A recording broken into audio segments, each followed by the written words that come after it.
سلام جاغلان قربان، امیدوارم هر جای از جای دنیا که ایسایید شیمی حال و احوال خوب ببه. با ما امروز شمر خلابه چه کنم. خلابه الان فصل آلوچه گیلانی میان. معمولا قدیمیان خیلی علاقه خاصی به ان خورش داره. نیاز داریم با 2 تیکه مرغ، ای بانه پیاز، چند تا حبه سیر، 2-3 قاشق ترشیوید، ای 2 قاشق رب آلوچه، پیاز تابج قشنگ تف دیم، مرغم که اون امره تف بدهیم. انا هر 2 طرف که قشنگ تف بخورده، عطر بوی پیاز که در با ما بهش نمک و فلفل و زعفران و زردچوبه و هر چی که ادویه‌اش مورد علاقه بهش بزنید تا اجازه بدید که عطر بوی ادویه در بیه. باید زمان بدیم. 2 تا لیوان آب بهش اضافه کنید تا مرغ بپزه. نیم ساعت زمان بدید تا مرغ قشنگ دم پخته در بیه.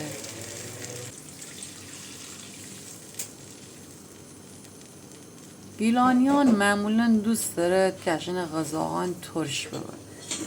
اگر شما دوست ندارید که ترش ببه، تنید از آلوچه شیرین استفاده بکنید. 2 تا 3 حبه سیری که شیمی خدمت عرض بکدم، تابج تفت بدید، یه ذره زردچوبه و نمک بزنید. اجازه بدید تا عطر بوی زردچوبه و سیر در بیه. اون چند تا قاشق شویدترم که بگفتم به از سیر اضافه کنید. یه چند دقیقه تفت بدید تا عطر شویدم قشنگ در بیه.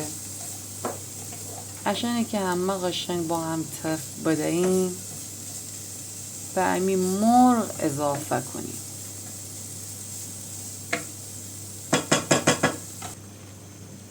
مرغ ارورو بکنید، رو به آلوچه بهش اضافه کنید. به به قشنگ عطر بوی مرغ و رو به آلوچه و شوید و سیر همه آشپزخانه میان پر بسته. امیدوارم که چک کنید و شیمی عزیزان امره لذتش ببرید.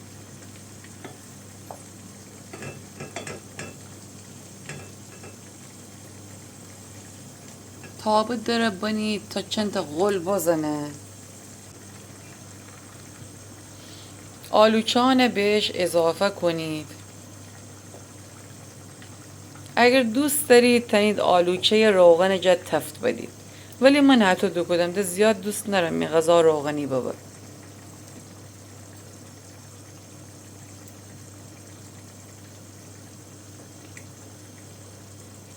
یه 14-15 تا آلوچه با هر 2 تا تکه مرغ کافیه.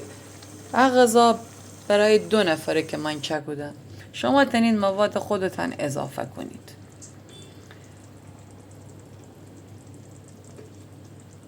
آلوچه که مرغ امره قشنگ بپخته،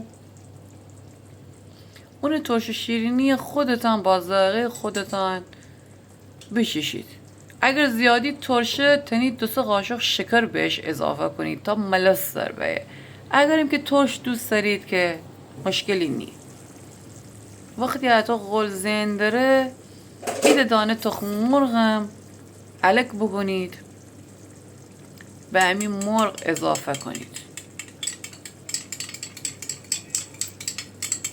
خلابه اید غذای اصیل گیلانیه که من خیلی دوست دارم.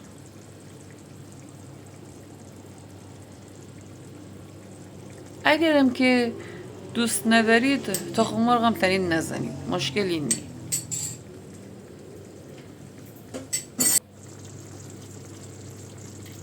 انم از امی خلابه. برنج کته جا میل بکنید، تر باقلا و تر سیر. لایک و کامنت شماره یاد نشه. حتما مرا سابسکرایب بکنید. شیمی جان قربان، شیمی بلا میسر.